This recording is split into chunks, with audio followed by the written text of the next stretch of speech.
Mr. Graska, next question to you, please. Citizen input. What role should citizens' input have on proposed and existing projects? For new development proposals, how would you weigh the developer's plans versus significant expression of citizens' concerns?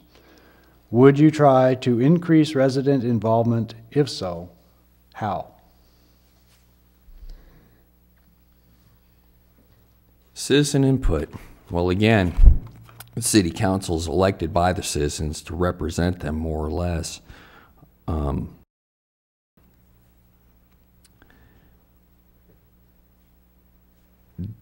With developers versus the residents, I'd have to say that you've got to go with what your people want, but it's got to be a fair majority. Sorry about that.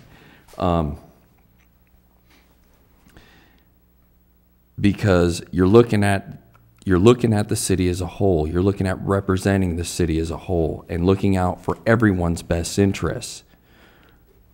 You're looking at cause and effect, and you're going to look at pros and cons.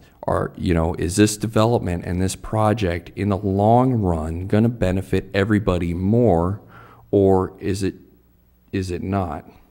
I think including citizen input by means of keeping them informed either via the web or mailings or things of that effect to try and get their input and get them involved in more of the council meetings and more of the general planning items, so that way we can have a better feel on the heartbeat for what they want and get better direction.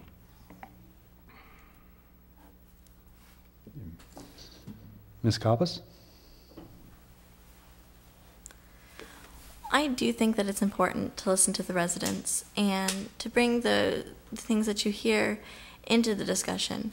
I know that developers bring many plans and ideas for merit review, and that's an opportunity for the citizens to get involved.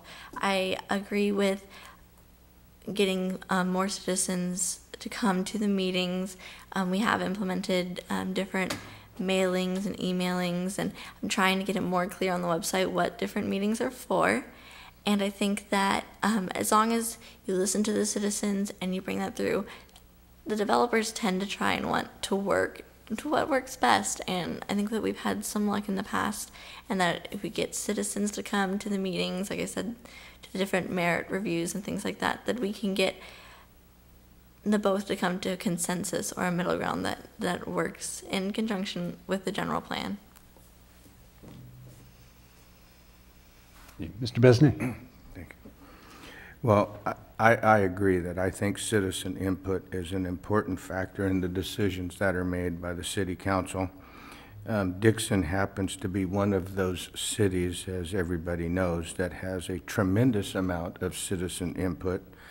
And in long-range development, any kind of major development, both pro and con, we see a lot of turnout.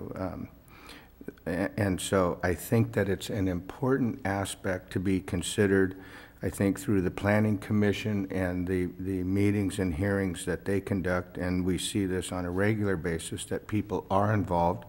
I think that developers, the ones that we don't scare away, that come here find that they try to incorporate citizen input so that their plans and their desires and their developments can go forward, because this is an opportune place for people to live and grow and develop.